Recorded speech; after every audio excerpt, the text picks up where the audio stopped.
Good evening, everyone. Welcome to Friday night. How are you all this evening? I hope you guys have got your drink ready, have got your crafts ready if you're crafting along, and are ready for quite a story.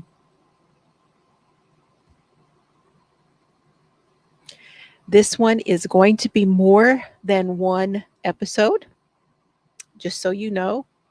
Tonight will be the background for this story, but there is a lot to unpack with this one. A lot. Rosie was here earlier. I hope she's still here. Alicia B is here. Diamond Girl Joan is here. Sharon Creates. Hello. Hello, Barbara. Trucker Steve is in the house. Are you parked, my friend?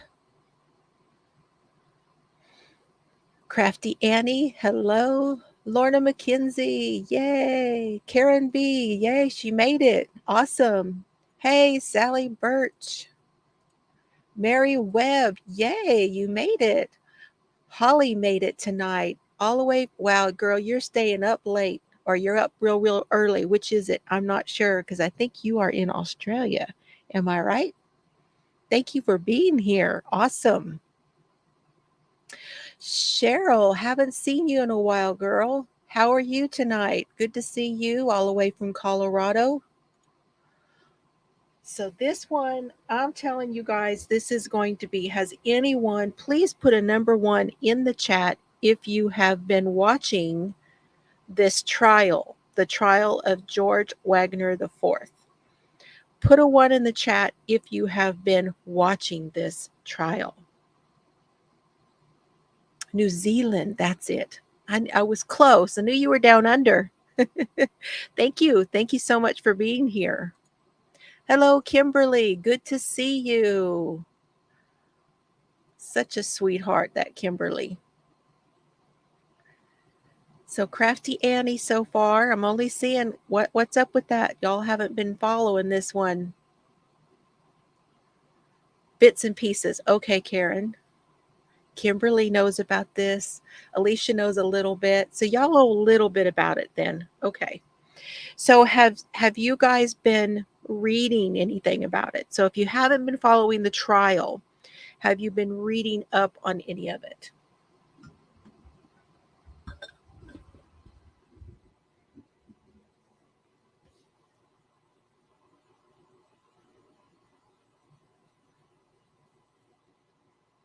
A little bit, Sharon says. That's kind of what I figured. I'm hoping that I can enlighten you guys a little bit more.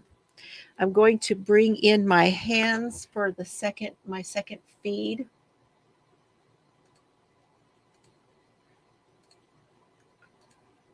Tonight I am working on my Stitch in Crime blanket. This is the second one, which I'm giving serious thought, you guys. What do you guys think? Would this not make a wonderful scarf if I just were to bind it off now? It's kind of what I was thinking, and then just start another one. I think it would be fun.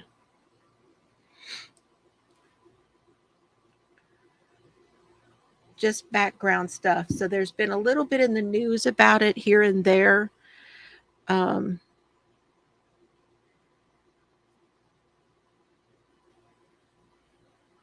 The Waukesha Parade, I had not seen any of that one.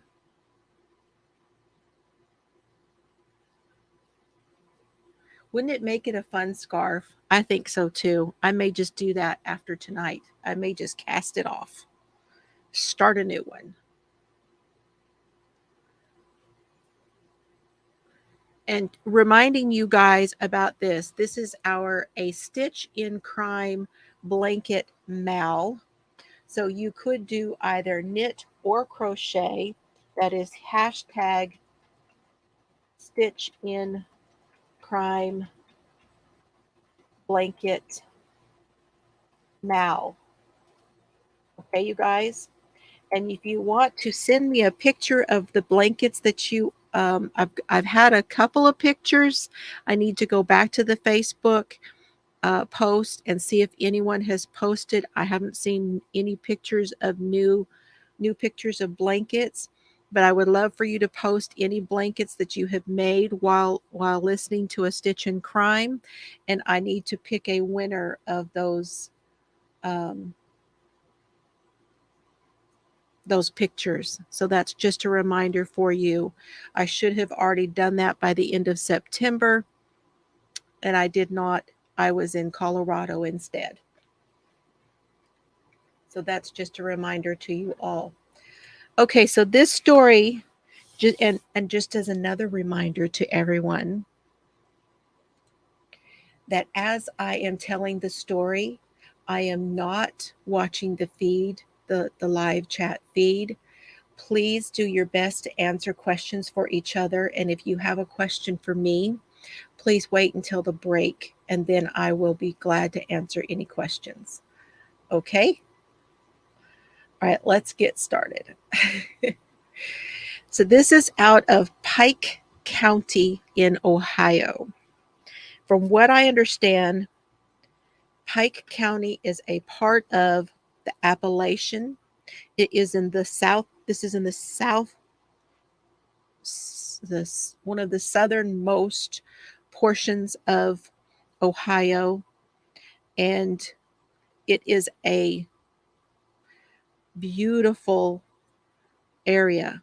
It is scenic. This area is very country, very open, lots of green, lots of hills, it's just a very beautiful, the climate is beautiful.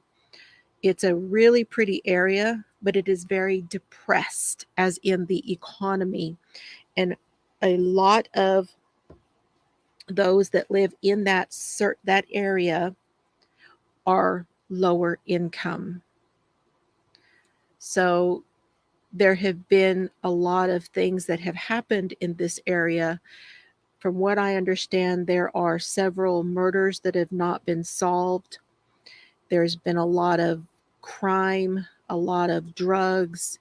There's been some possible misconduct by some law enforcement, and that includes this case, but I will get to that at another time. I will be bringing that in, but keep that in mind. There was also some misconduct with this case as well. If you are not in the chat and you are watching, I really appreciate you for being here too. I love my lurkers and I really appreciate you. So this story comes from a little village in Pike County called Piketon. So it's in this area of Piketon, and there are two families involved with this case. The first family is the Rodens, and that is Rhodens. The other family, you coming up, Bubby? Serbs, you gonna come lay with mommy? It's not time for green toy, not yet. He's always hopeful. The other family is the Wagners. So Wagners.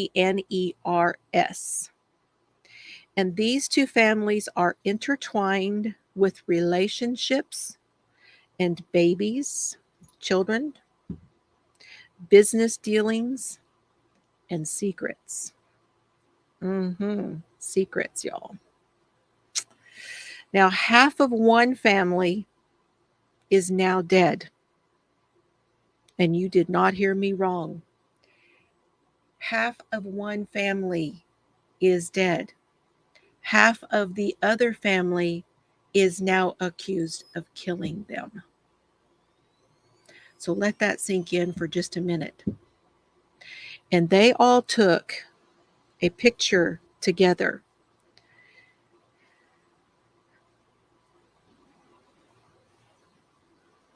Crazy.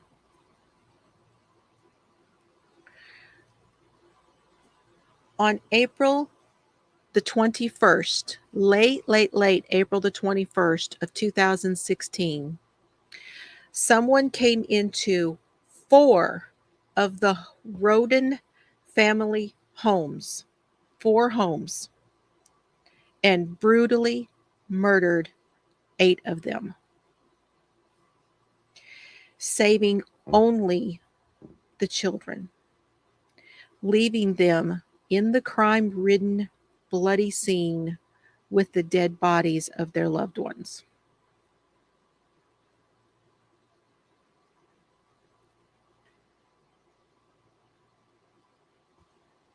Those that are now gone: Chris Roden Sr., 40 years old; Dana Roden, 37; Clarence Frankie Roden, 20; Hannah Mae Roden, 19; Chris Roden Jr., 16; Frankie's fiancee, Hannah Gilly, 20; Chris Sr.'s brother, Kenneth Roden, 44; cousin Gary Roden, 38.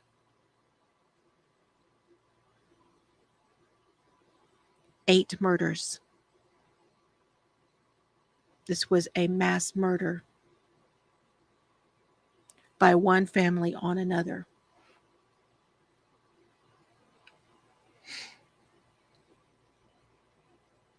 Hello, Donna. I'm glad you're here. Hello, Kathy. Hello to anyone coming in that I might miss. Now, I'm going to run down for you who the Rodens are.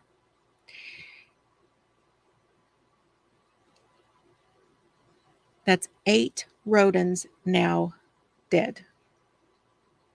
And there are 4 Rodens charged with their murders in various charges of murder and burglary, aggravated burglary,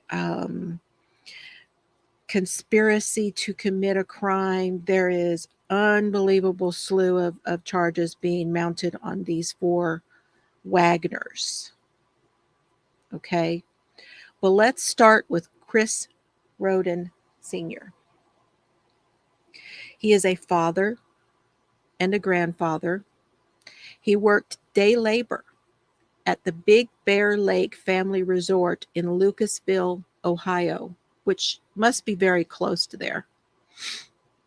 He was shot 9 times in a trailer that he shared with his cousin on Union Hill Road.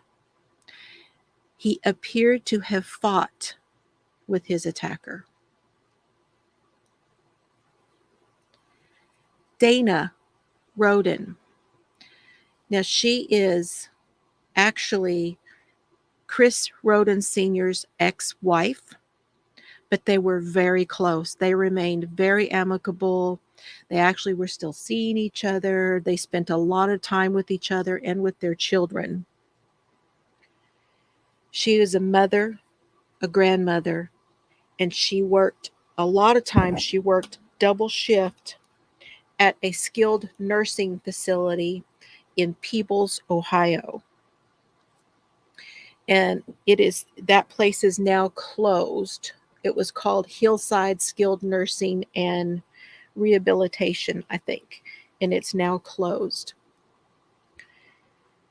Dana was shot 5 times in the head in a trailer that she shared with her youngest children on Union Hill Road.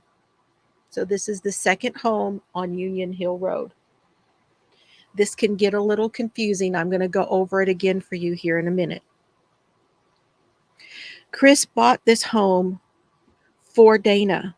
Even though she was his ex-wife, she felt more comfortable having her own place after they split up, but she wanted to be close by. So he bought her this property, and the 2 youngest kids were living with her. The third location, which was the home of Frankie Roden. Now, Frankie is the father of 2 young boys. He worked at a local sawmill, and part-time he worked at Big Bear Lake Resort with Chris. He was an avid hunter, a fisherman, and he loved demolition derby. That was one of his things that he loved to watch, was demolition derby. He was shot twice in the head while laying next to Hannah Gilly and their infant son. Frankie's 3-year-old son from another woman was in another room. Both children were unharmed. Their child was only 6 months old at the time and was lying in between them when they were shot. And that's where that child was found, unharmed, in between them.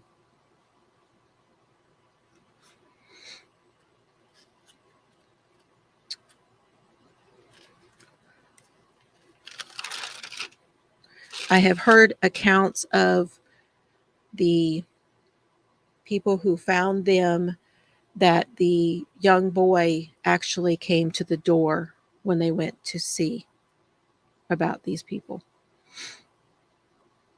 Hannah Mae Roden was the mother of 2 young daughters. She worked as a CNA, that's a certified nurse's assistant, and she was about to graduate high school. High school. She hadn't even graduated yet when she was killed. Hannah's older daughter was at the center of, and here we go, because this is at the center of why this happened, was Hannah's older daughter. And she is the child who was in the middle of a custody battle with a member of the Wagner family. She was shot twice in the face. One shot took out her eye. With her newborn daughter lying next to her, who was only 5 days old,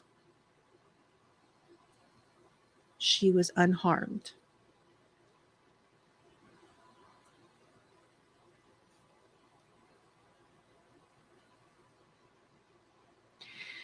Chris Roden Jr.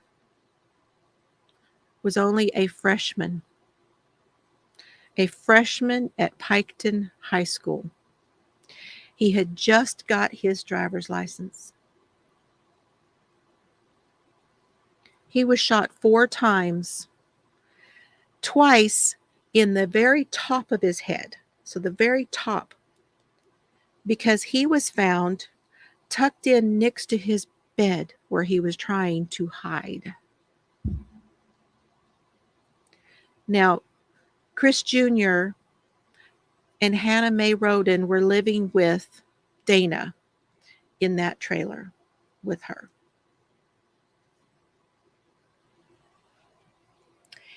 Hannah Gilly. Hannah Gilly is the fiance to Frankie. She was a doting mother to their 6-month-old son. She was shot 5 times in the head, lying next to Frankie with their son between them.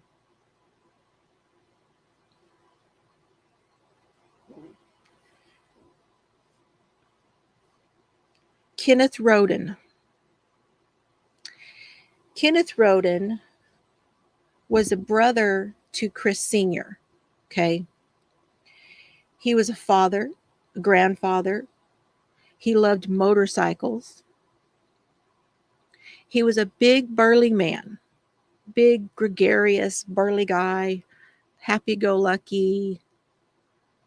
He woke up at 4:30 every morning, drove to work at a utility company in Columbus, Ohio. He was living in a camper close by the others, within 15 minutes of these other properties. He was living in a camper. He was shot once through his right eye while inside him. Gary Roden is the cousin to Chris Sr. and Kenneth. Chris Sr. was helping, and this is going to be very ironic shortly, but Chris Sr. was helping Gary to get over his addiction problems. He had alcohol and drug addictions. And evidently, Chris Sr. was trying to help him to get over it. Chris and Gary were living together in Chris Sr.'s trailer, and they were described as best friends. And I know y'all know what this is. You know, that a lot of times you have cousins that are very close to your age, or you grew up together, and that cousin, like your first cousin, right? You're like best friends growing up. That's them. They were described as very, very good friends. He was shot 3 times in the head. There were a total, you guys, there were a total of 32 shots to these people. 32 shots total. Now, let me break this down again, and then I will come back to the chat. Chris Sr.'s house was at 4077 Union Hill Road, and he was living there with Gary, his cousin. Dana Roden was at 3122 Union Hill Road, and she lived with Hannah and Chris. These were both trailers. Frankie's trailer was at 4199 Union Hill Road, and he was there with Hannah Gilley. Now, I'm not sure if Hannah lived with him, but it's my impression that she did. She was his fiance. Kenneth Roden had his camper, which was at 799 Left Fork Road, which was, like I said, within 15 minutes. So 3 of these homes were on the same road, and they were all very close to each other. Okay. And this other piece of property where Kenneth was, it's interesting to me, at least, that they were all killed in 4 different places, all on the same night. It's just unbelievable.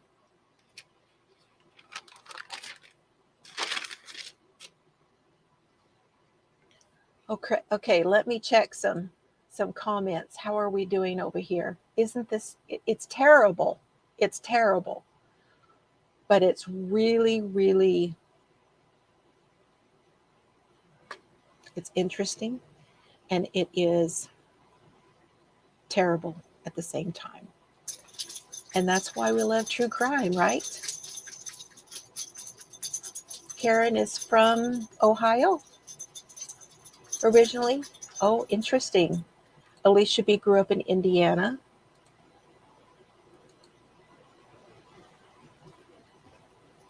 Raised in the Columbus area. Interesting.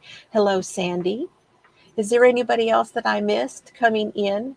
I know Lorna is here. Good to see you. Jean came in. Good to see you.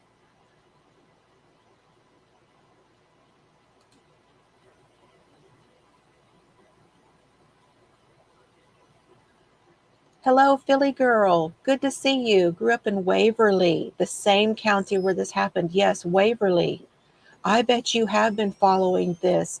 And if you can add anything to this, you feel more than welcome. More than welcome to add whatever you have. I know. That is the sad, sad thing. I mean, it's a miracle that they decided to leave the children, but at the same time, how sad for them being in the home when they were killed. It's horrible.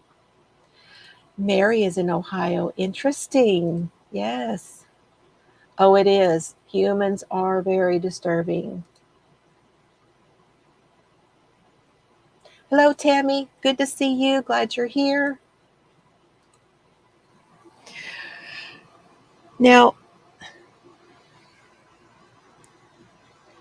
we're going to talk a little bit about the Wagners. I'm going to give you a little bit of breakdown on the Wagners, and then I'll talk a little bit about what happened, but then we're going to get more into that as we go along, you guys. There's no way I can unpack all of this in one sitting. The 4 Wagners that have been charged in connection with the murders of the Rodens.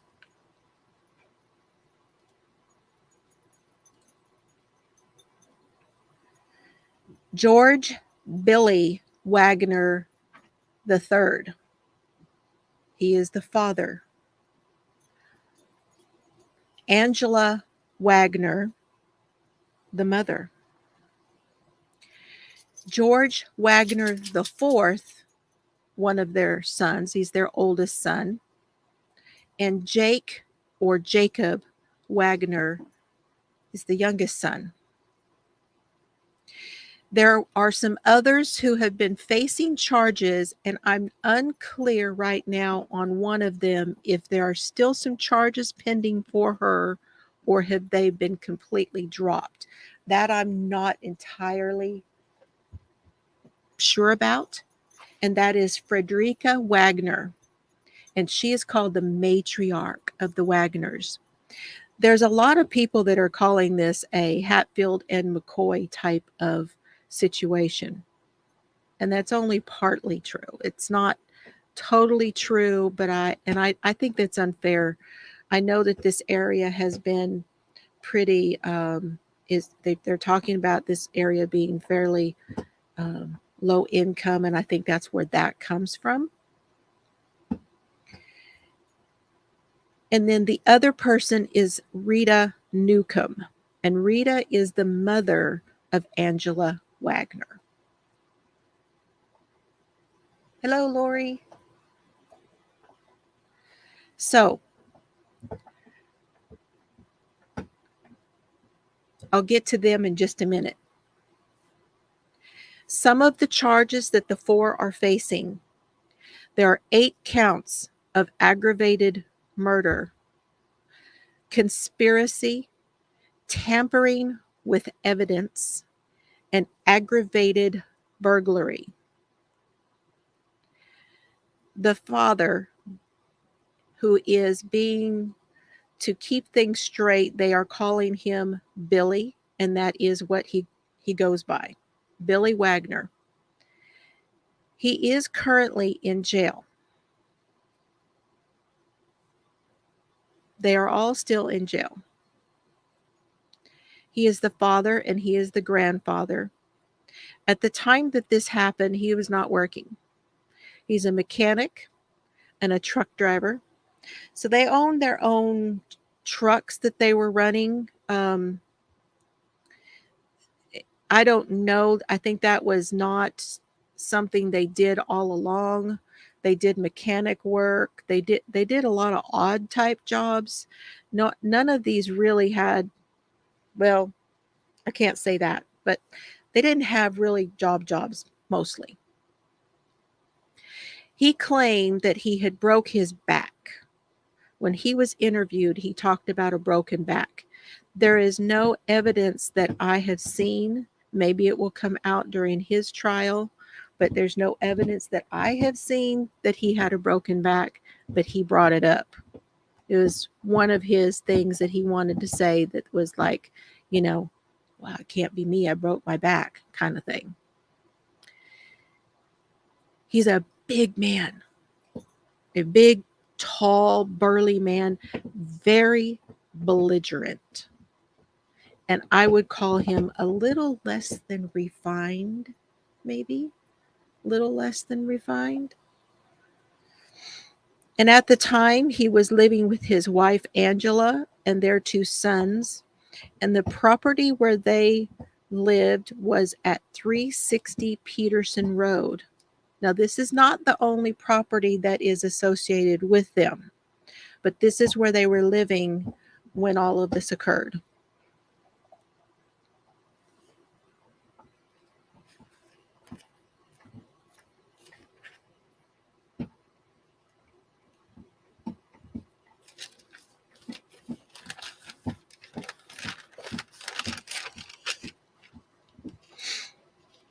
Angela Wagner. She's the mother of the two boys, and she is also a grandmother. Married to Billy. There is one word that is the most synonymous with Angela, and that is controlling. Very, very controlling. She controlled her husband. She controlled her sons. She controlled their girlfriends. She controlled the grandchildren. And she tries to control everyone else that she meets. And she was living at 360 Peterson Road with Billy, with George, and with Jake. And the house on this property is referred to as the Big Red House.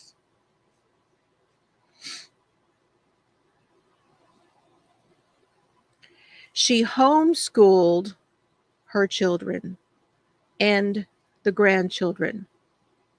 Now, I don't have anything against homeschooling, but I know that that often can play a part in the socialization of some people and how they react to the world around them. And that is another reason that gets brought up a lot in some of these cases.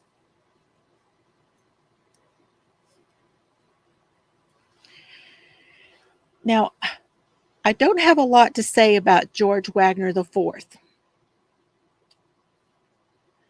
What I can tell you is that he drove truck. He was an avid hunter. He's an avid hunter, was. I'm quite sure he will never hunt again. A huge, huge gun enthusiast and a mechanic.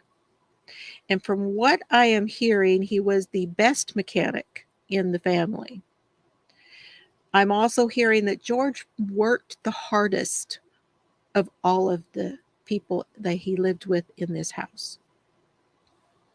He has a son named Bovine with his ex-wife Tabitha. Now, excuse me, guys, but there's a child named Ruger and a child named Bovine. I hate to make fun of these children, but please think harder about these names. Bless their hearts. I know. But really, Ruger? My goodness. Okay. So there'll be a lot more about George coming up because George is the one whose trial is running right now. Okay? Jake or Jacob, he goes by Jake, also a truck driver, also a mechanic, a big time gamer. Come on, you knew that was coming, right? Gamer. Loved to sit up at night and play his games. And was a huge fan. Are you ready? A huge fan of The Walking Dead. Now, what do they do, you guys? What do they do in The Walking Dead to kill the zombies? Think about that for a minute.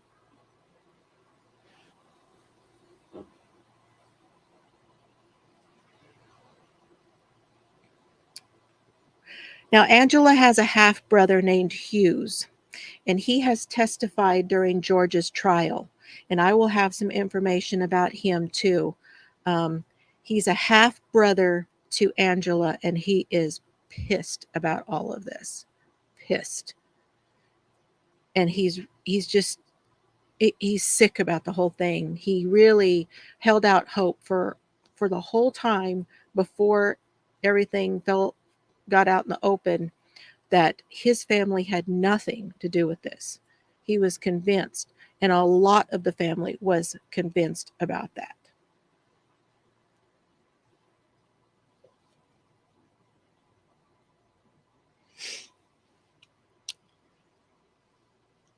So Jake broke a 5-year investigation open in September of last year, September 2021, when he pled guilty to several charges. He claims that he killed 5 of the rodents and has pled guilty only to save his other family members from the death penalty. He's going to testify against the others in their trials, but he has done it only, he only came forward, only pled guilty as long as he was promised that they would not receive the death penalty.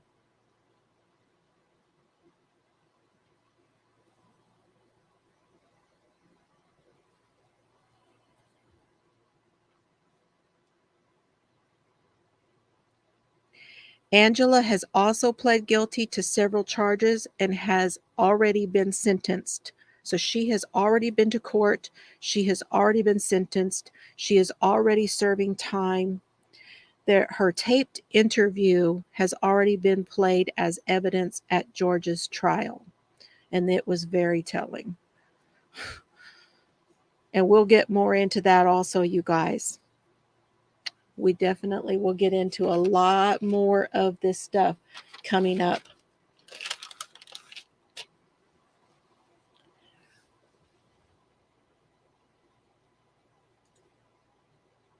It just gets deeper, is all I can tell you. It gets much, much deeper. Yes, George's ex-wife has testified. Yes. There have been a lot of people that have testified. There's been a lot of tapes played during George's trial, and I will get into all of that. I promise it's coming. I just needed to lay down some, get you guys acquainted with these two families first. And are you ready for another whammy? There is another whammy here. Chris Roden Sr. was a very nice man. According to everyone, it was a very nice man. However, when authorities went to check this property, when they found the bodies there, they found that he was running a grow farm, a very large marijuana grow farm. Chris Sr. There was also a grow room at the cousin's house by his camper in the basement. There was a stairs down to a basement. So these were not totally innocent people either. They didn't kill anybody. They're now all dead. So you can see where there might be some things said about why they might have been killed. And this was brought up as part of, well, some drug dealers that they knew, they must have killed them. And that was in Billy's testimony. And we will get into that too. But Billy Wagner's interview with the detectives, their first interview with him was taped and played at George's trial. And this is what he claims. He claims that a bunch of drug dealers came in and killed Chris Sr. and all of those people. That had to be, and that's what a lot of the town thought at the time. A lot of them at the time thought that's what had happened, that drug dealers had done this. There was. I've got to get it all straight. I'm not really sure where that grow room was. It was near the camper, though. It was not, the camper did not have a basement.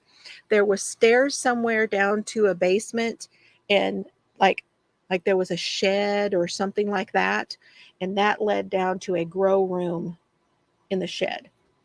I'm still working out the details because they don't give a whole lot of details about this grow room and all of this stuff, because they're not concentrating on that. These people are dead. You can't prosecute them for anything. And they've already decided that the drugs was not what, they already know that's not what killed them. Yeah, it was not far-fetched. And the whole town was thinking that's what was happening. Okay, I'm going to duck out for just a minute. I'm going to let y'all look at my knitting for a second. I will be right back. Please don't go away. But I've been drinking a lot of water and I need to take a break. Be right back.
Okay, I'm back. Thank you guys very much for waiting for me. I really, really appreciate it.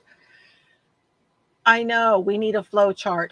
I can do my best to make a chart for this. It is tangled. I told you when I started that it was tangled. I can work on that. So you're okay. Wait, Philly Girl says, now live in Beaufort, sorry, Beaufort County area where the Murdaugh murders have taken place. Yes. Oh, that trial date is now set for January 30th. Okay.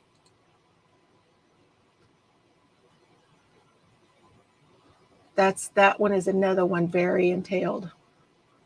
And yeah, it makes my skin. I know.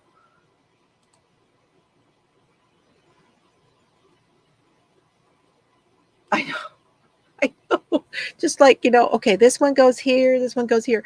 You should see some of the evidence that they're coming up with they have talked about phone records. You've got cell phone records and all that kind of stuff. They've got Facebook stuff going on. They've got connections being between all of these two families, and who blocked who and what's going on. It is unbelievable, the stuff. The evidence right now is that the Wagners took about 4 months and planned to kill the Rodens. They planted cameras. They did fake Facebook accounts so they could see what they were talking about. I mean, they planned 4 months of planning for this. The In George's trial, they're going with a conspiracy because in Ohio, they can get him for the murders if he was a part of a conspiracy. So we'll have to talk about that too when I find out more about what that means.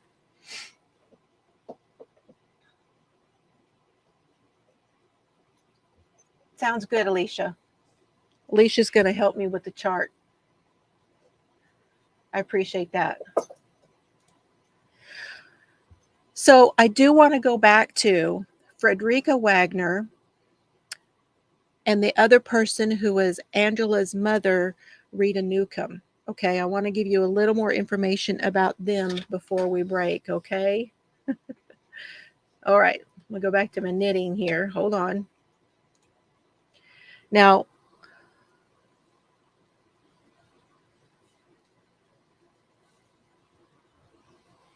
Frederica Wagner is being called the matriarch.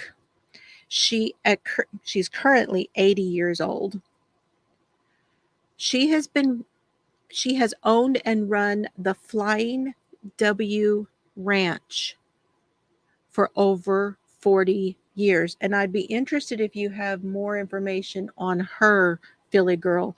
I do have some that I can read to you guys here in a minute on my phone, and I think that I will do that.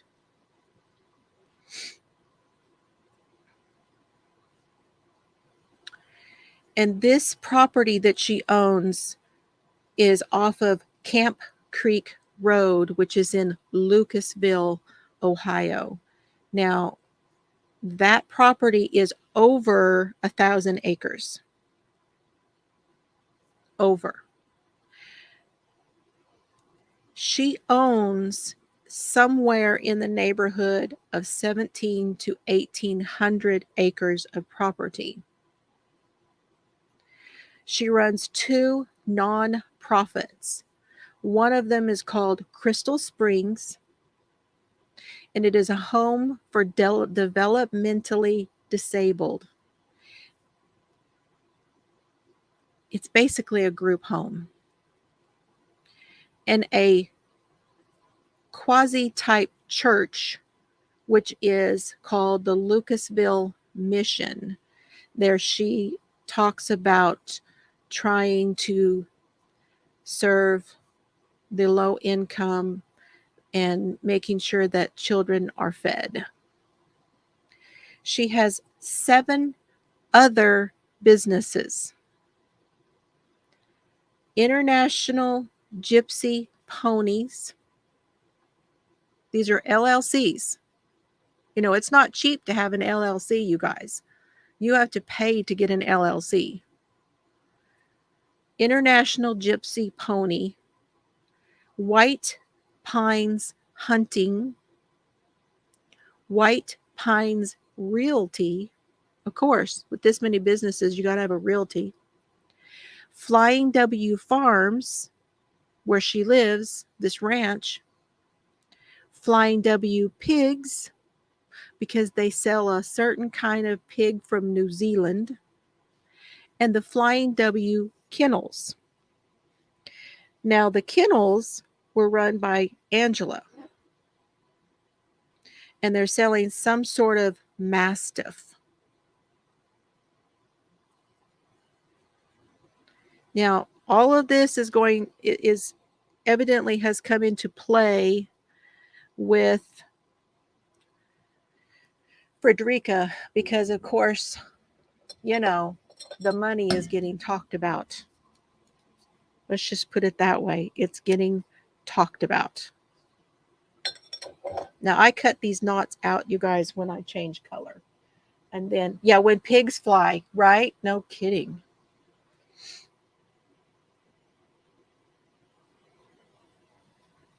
And you know what, Philly girl? I don't either. I do not think she's innocent one bit. I think she puts up a good show.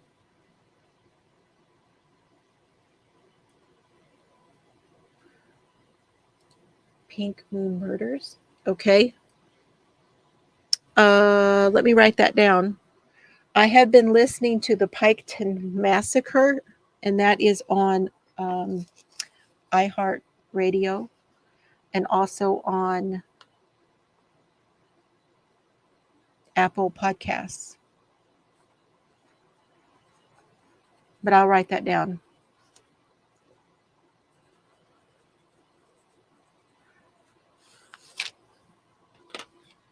Thank you.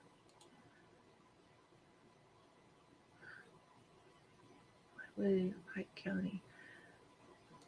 So I was guessing that she had to be pretty well known because of how much property, and she's gotten a lot of her money from buying and selling real estate.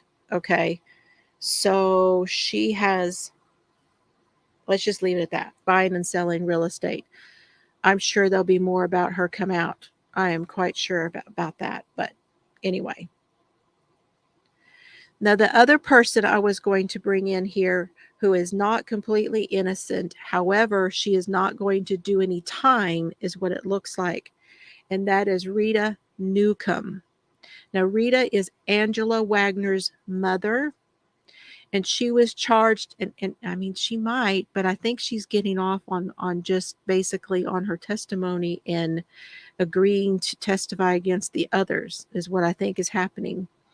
But she got charged with lying to investigators and to the grand jury. She lied to the grand jury. And here's what she did.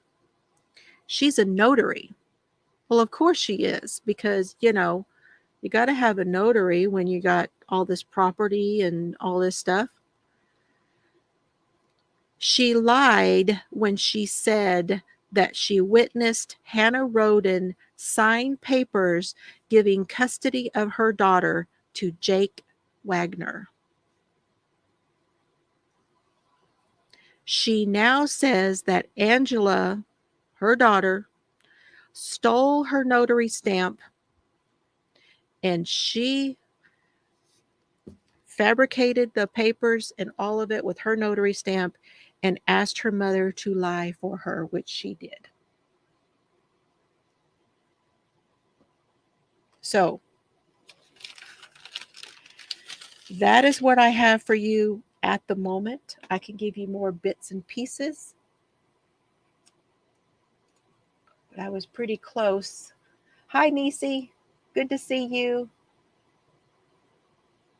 Interviews with some of the family members. Okay, that would be good to hear too. Yeah, lied to the grand jury. Who does that? Who lies to the grand jury? Oh my gosh. Anyway, I think that she was able to get out of being prosecuted because of agreeing to some stuff. Now you have the motive. Here's the motive, you guys. Jake Wagner is the father of Hannah Roden's daughter, and her name is Sophie. And her nickname, they called her, you'll hear her name if you hear any of the news and any of the stuff going on with it, they call her Sophs. And that Jake was pissed off because Hannah was not going to let him have custody of the child. So that is the motive, that they conspired to kill all of them because Jake could not get custody of his daughter. That's the motive. And it is conspiracy by those 4 people with these outliers that helped out, and that's what they're talking about with this case. These families have been sticking together, you had Chris and his family that stuck together. Nobody talked about the grow business, but people knew about it.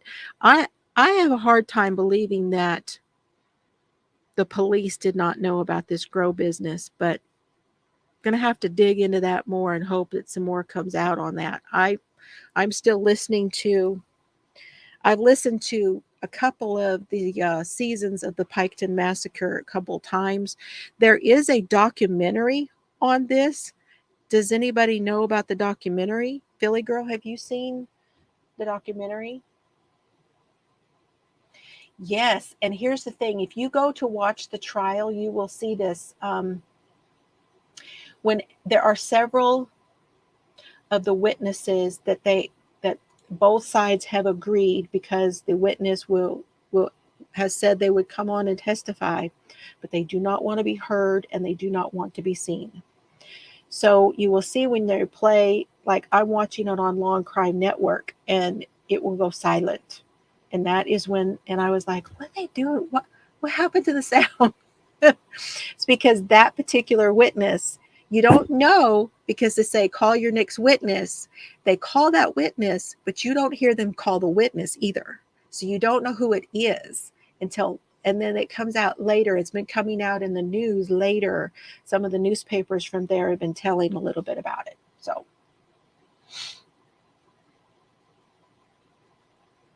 yes. And this family, these families have this, the Wagners have been, okay, so Angela's been homeschooling, and I brought that up because it's public knowledge, and that family has stuck together through it all. So here's the controller. She homeschooled them. She told them what to do, and her half brother said that if she told them to jump, they jumped. He is quite a character, I can tell you that. Angela's half brother is quite the character. His name is Hughes, and he's something else. He had a really hard time himself trying to keep from cussing in front of the judge, and it's pretty comical. But yeah, he does not like Angela, his sister, at all, and he's pissed. He's pissed that his family has done this, but he's no angel either. Hughes is not. So, like I say, we'll get into more about him. Oh, you heard that? I did not hear them call her. There's some of that I missed because I was working on notes for this for tonight. So some of it I did miss. I'm going to go back and re-listen. Oh, you're welcome, Kimberly. You're welcome. I know, the jury. I do. I watched, I know. You can't help but like him. He's quite a guy. He's something else. And you can tell that he's like kind of like on the corner of being a little bit, naughty, but he's hard not to like. Yes, and I didn't see that either. So I want to go back and watch the rest of today's. Okay, you guys, I am going to call it now. Duty Ron, if someone would like to put Duty Ron's link up, he is now live talking about the Keely Rodney case. Tonight is Forensic Friday over at his channel. And I really want to go see what Ed's doing, because I love hearing Ed talk about forensics. So, and I'm right at about an hour, right where I wanted to be for this evening. I will be telling you guys some more next Friday, and we will see how much farther we get. I'm thinking that this trial next week, I'm thinking the prosecution should be finished with their part of this case, and we'll be going into the defense, and that'll be interesting. And so we will see on that how much farther they get. I have a feeling that this trial will be done in the next couple of weeks. So we'll see. But that's just me saying based on what they are, how fast they're getting through it. Yeah, so go check out Ed tonight talking his forensics. I just love hearing him. Thank you, Alicia. Thank you. And yes, everyone have a great night. Steve, love you, my friend. You be careful out there. All right, you guys, thank you for being here. Have a great night. Have a great weekend, and eat more plants. Bye, everybody.